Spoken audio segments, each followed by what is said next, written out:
Di porke napili ka na, eh tatamad-tamad ka na, ha? Pagbutihin mo trabaho mo.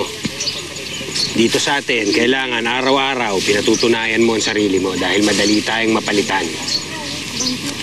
Opo, Ninong. Sige.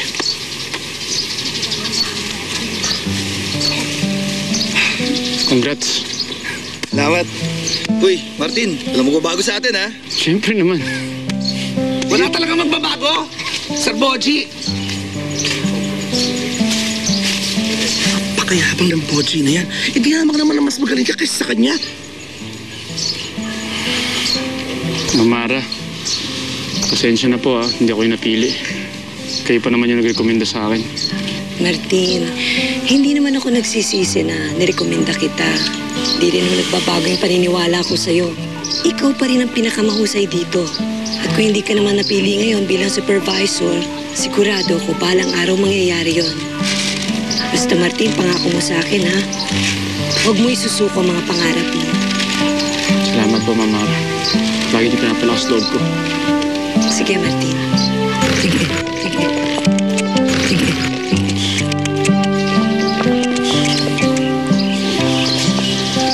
Pakabait talaga niya ni Mamara, no? Takang-takang nga ako eh. Kung paano naging anak yan ni Senyora Soledad at naging asawa ni Sir Roman. Eh, napakabait ibang ugali sa kanila. Kaya nga ako sa kanya, Kuya George, eh. Siya nagrekomenda sa akin tapos hindi naman ako napili. Para nakakahiya. Hindi. Narinig mo naman yung sinabi niya. May tiwala pa rin siya sa'yo. Darating ang araw malay mo, no? Ako, kabubuhan niyang Boji na yan. Sigurado ako. Matatanggal ka kaya ikaw papalit.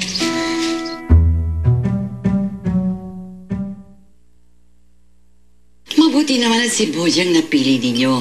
Bilang inaanak ni Bartolome, sigurado ako na siya'y magiging isang mahusay na supervisor at saka maasahan pa yun. Pero sayang din si Kuya Martin, Lola. Magaling din yun eh. Mabait pa. Kayang pakisamahan kahit sino. Pati nga tong si Ate Graciela nakasundo ka agad niya eh. Diba, ate? Oo, hindi naman mahirap makasunduin si Martin. Hindi lang naman yun ang basehan para maging isang mahusay na supervisor.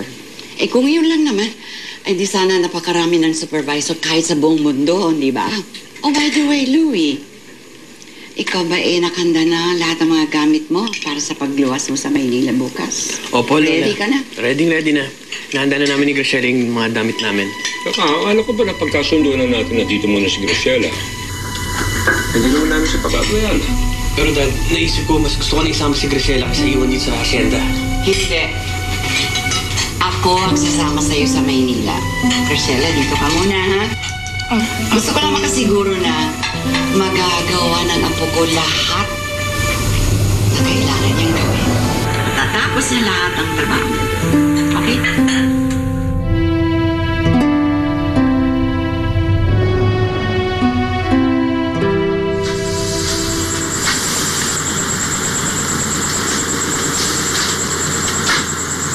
Iniisip mo pa rin tungkol sa hindi pagpili sa'yo, Martin? Huwag mo masyadong damdamin yun. Magkakaroon pa ng iba pang pagkakataon. Alam niyo, Lo, nung simula, hindi naman talaga ako interesado sa promotion na yan, eh. Pero nung kinausap ako ni Mamara, ramdam ko yung malaking tiwala niya sa akin. Naniniwala siya sa kakayahan ko. Kaya naisip ko, baka pwede. Baka pwede ngang higit pa sa ganitong klaseng buhay ang pwede ko marating.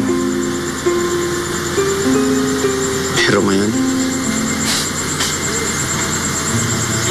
alam kong maasa lang ako sa wala. Siguro nga dapat ko nang tanggapin na talagang hanggang dito lang ako. Martin, huwag kang magsalita na ganyan. Lo, yun naman yung totoo eh. Di ba?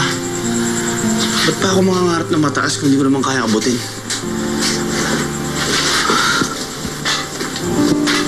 Kahit balik-balik rin natin ang mundo, Lo, hindi ako nakapag-aral. Ganito lang ako. Trabador dito sa rancho. Hindi ko na dapat niloloko pa yung sarili ko eh.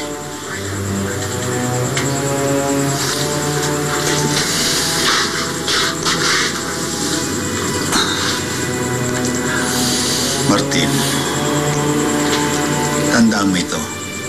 Sa promotion at sa kahit ano pa mang bagay, ang pinakamahigpit na kalaban mo ay ang sarili mo. Kung ikaw mismo ang lilimita sa sarili mo, talagang hindi ka makakarating sa gusto mong puntahan.